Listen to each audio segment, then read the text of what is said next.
Good afternoon. Welcome to Grace and Gavel, where truth meets compassion. Today we are doing a topic on the insanity plea, the fading defense, a deep dive into the insanity plea. Few phrases in criminal law provoke as much immediate visceral reaction as not guilty by reason of insanity. To the public, it often sounds like an escape, like a detour from responsibility, a detour from culpability for what someone has done, a loophole. And I hate this term, but I'm going to say it out loud because some people see it as this, a technicality, a way to avoid responsibility. But in reality, the insanity defense is one of the most narrowly defined, least successful, and heavily scrutinized defenses in the entire criminal justice system. And the reason for that is a lot of people think that they can pretend or feign insanity successfully.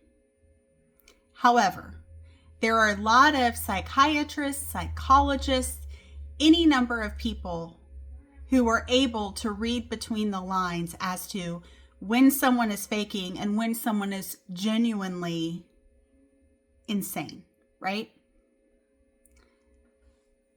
So today isn't about moral outrage. It's about understanding what the law actually asks and why so many people misunderstand the answer.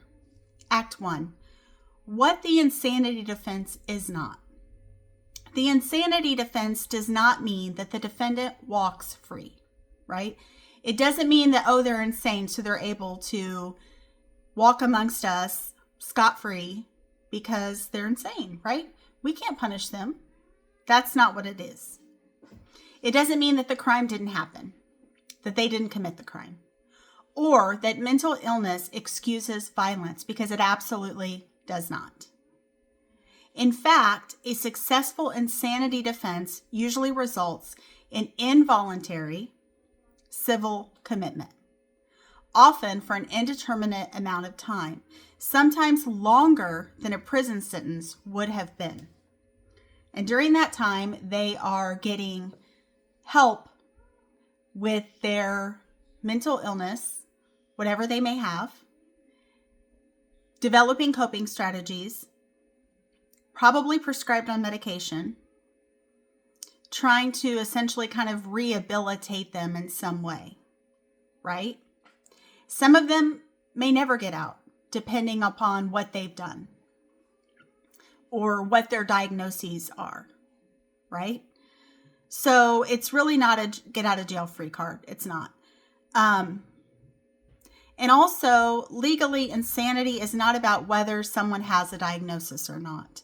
It's about whether at the exact moment of the offense, be it, maybe sexual assault, murder, any number of things, the defendant lacked the capacity, meaning they didn't fully appreciate the consequences of what they were doing, that the law requires for criminal responsibility. And I will be 100% transparent when I say to you that I've had clients who have fallen under this. Not necessarily the involuntary civil commitment, but they have actually been adjudged by professional psychiatrists to not understand the consequences of their actions. And as a person who doesn't do psychology or psychiatry as a profession, because obviously I'm not trained in that, nor would I pretend to be, it can almost seem at times that you're wondering, is this person because for instance, I had a client at one point who had been accused of kind of stalking this gentleman that she had met online. And when he broke things off with her, she was extremely upset.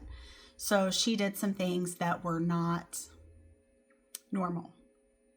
For instance, she had thought that his mother was actually his girlfriend. And so she was doing things like calling the police and telling them that this ex, was suicidal. And so then they did this raid on who she thought was his girlfriend, but was actually his mother. And so the police like came barging in because she had made this phone call about how, he was suicidal and he was going to kill himself and all this stuff. And then she ended up doing like a crime where she tried to essentially take their identity, right? Because the who she thought was the girlfriend was actually the mother.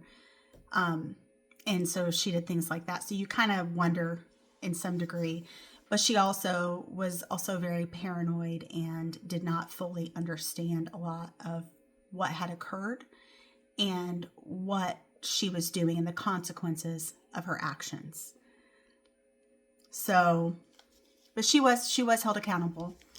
And I don't know if she's changed since, because she went back to her home state and haven't heard from her since, right? So I assume hopefully she got the help she needed. That would be my hope for her.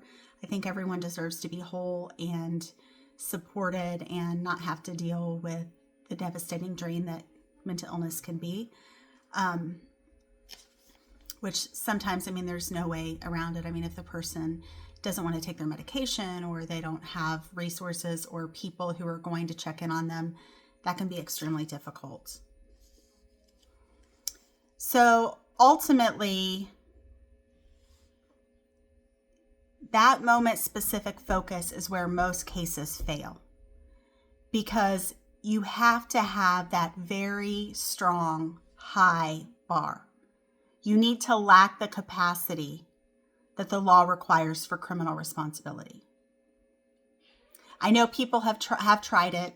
They drool on themselves and they do things that they stereotypically associate with someone they think that the stereotypical insane person might do. The legal standards and why they matter. Different jurisdictions use different standards to define legal insanity, and each reflects a philosophical choice about responsibility.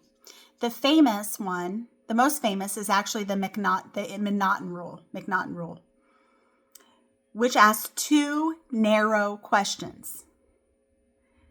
And you might notice that they're very specific and very narrowly tailored, right? It's not going to let everybody in. Because if there were broad questions, so do you sometimes feel like you're losing your mind? Oh, you do? Okay, then you qualify for the insanity defense. And then everyone would potentially have a chance to avoid responsibility. Did the defendant understand the nature and quality of the act? That is pretty specific. When you're talking to them, and of course, they're not just going to ask them, did you understand the nature and quality of the act? They're going to have experts in there to determine whether or not they actually understood the consequences and what they were actually doing. Did they know the act was wrong? Some jurisdictions supplement this with the irresistible impulse test, acknowledging that understanding wrongfulness does not always mean a person can control their behavior. For instance, maybe they're paranoid schizophrenic. Is that person going to fully understand that, let's say they're hearing voices or they're having hallucinations?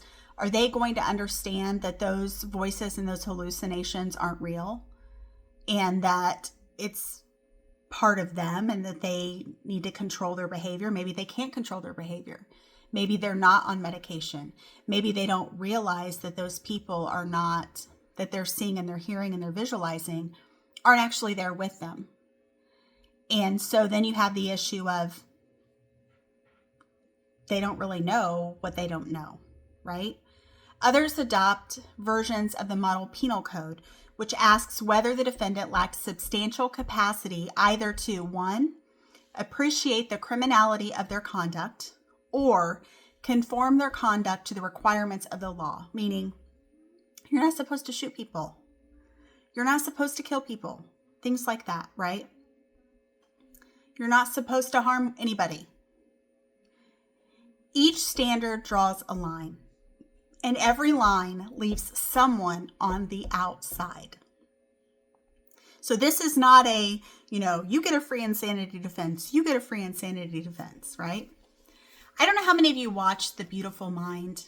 I believe it was Russell Crowe, and was it Alicia Connolly maybe, or something like? I'm trying to remember what her name was. She has dark hair. Anyway, That video did a fantastic job of illustrating someone who was schizophrenic in a compassionate way, as well as kind of leading the audience down a primrose path. If you've seen that movie, you know what I'm talking about. If you haven't and you're interested in, like, you like Russell Crowe and you like those movies, definitely check that out.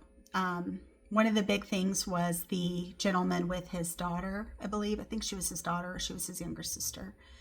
And so that was just a fantastic movie that I thought was very interesting way to portray, very creative way as well. So yeah, no single standard is going to capture every person, right? And give them the ability to claim something that is not accurate. So the other important part, and I've hinted at this previously, is the role of expert testimony. Psychiatrists and psychologists do not decide the guilt, right? They offer opinions, retrospective, sometimes contested, and filtered through adversarial cross-examination, meaning that the prosecution is going to ask questions about all of these things that are important, right? Experts are going to evaluate the defendant's criminal history, their behavior both before and after the offense, consistencies of their symptoms, and whether reported impairments align with known psychiatric patterns. But juries are being asked to do something extraordinarily difficult, to reconstruct a defendant's mental state at a moment in the past, which no longer exists. That person may no longer be in that particular state of thinking, doing, or anything like that. Or now they may be medicated. So that could potentially be something that's like, well, we don't really know what he was like at that moment in the past. Now he's medicated. So it's almost a situation where it's like, well, but before he was medicated, here are the things that he did, just so people can understand what's actually going on. And it's also sometimes based on conflicting testimony, conflicting legal definitions, and their own moral instincts. Like, do we feel like this person is faking? And then again, we go into the idea of how many times, like we've done topics on optics. What do the optics look like? Does this person look like he's trying to pull the wool over everyone's eyes, or does he legitimately seem like he's struggling with things, right? And a lot of that goes into discernment. Some people have an idea of what an insane person should look like. That may cloud their judgment, right? Versus a battle of the experts. And oftentimes a lot of these things that rely on experts rely on a battle of the experts. Like, which one do you feel is the most credible? The person who's saying, no, this person does not align with what I've studied, what I know. This person clearly is trying to essentially perpetrate a fraud or is not acting in what is generally known or generally accepted as an acceptable way with someone who is suffering from insanity potentially. So here is the catch-22, if you want to know a catch-22 in this. This is why expert testimony is both essential and deeply mistrusted. And sometimes it can be really difficult can you imagine being the jury and not having any frame of reference for this and trying to figure out which expert is the one who's the most right? Because you think about it, jury people by their very nature are lay people, right? Unless for some reason you got lucky and you got like a psychiatrist or a psychologist who had experienced this before as a member of the jury, which likely they would probably be stricken because they want lay people likely to answer that if possible, especially depending on what their judgment is, whether or not this person is insane or whether they're not insane. And why juries struggle. And again, it makes complete sense. Most jurors are not resisting science. They are resisting implications, meaning what this might look like, or resisting optics if you prefer that. An insanity verdict forces jurors to confront an uncomfortable reality. The responsibility is not always binary. Are they guilty or are they not guilty? No, it's a lot more nuanced than that, especially when you're talking about the brain. You're talking about something as complex as psychology and psychiatry, excuse me. It can often make it a lot more complex. And so it's very important to voir dire is very important, trying to figure out what the jurors may know, what they might not know, if they're willing to dive in as they should, because this is definitely important. When legal standards produce outcomes that conflict with moral intuition, the tension doesn't disappear, it hardens. It makes things a lot more difficult. Over time, that tension has narrowed the defense itself, because a lot of people are extremely skeptical. They've seen movies where, people insert this sanity defense and then end up killing other people, or they see issues where people assert it and they're clearly not, but somehow they pulled a wool over the jury's eyes. That's just how it goes. The insanity defense hasn't faded because mental illness has vanished. It has faded because the legal system increasingly prioritizes certainty over nuance. Let's talk about law versus moral judgment. The law asks, did the defendant possess the capacity the statute requires? The public often asks, does this feel just? Those questions are not the same. One's in left field, one's in right field, and they do not cross. And when verdicts answer one question but not the other, backlash follows. Reshaping statutes, jury instructions, and prosecutorial strategy. The result is a defense that exists largely in theory, rarely in practice. And it seems like something that people would try to be capitalizing a lot more. But the good thing is, generally the law tries to work on making things narrowly tailored. They don't want to give a wide gate, so a lot of people go through and maybe escape responsibility. They want to do a narrow gate. So in closing, the insanity defense was never meant to absolve wrongdoing. It was meant to recognize the limits of punishment when capacity collapses. But as the system grows more rigid, fewer cases are allowed to exist in this gray space. As in life, certainty often feels safer than complexity, even when complexity is closer to the truth. Thank you for tuning in to Grace and Gavel, where truth meets compassion. Thank you for tuning in, and I hope you have a great rest of your day and that you'll come back and see us again soon. Bye-bye.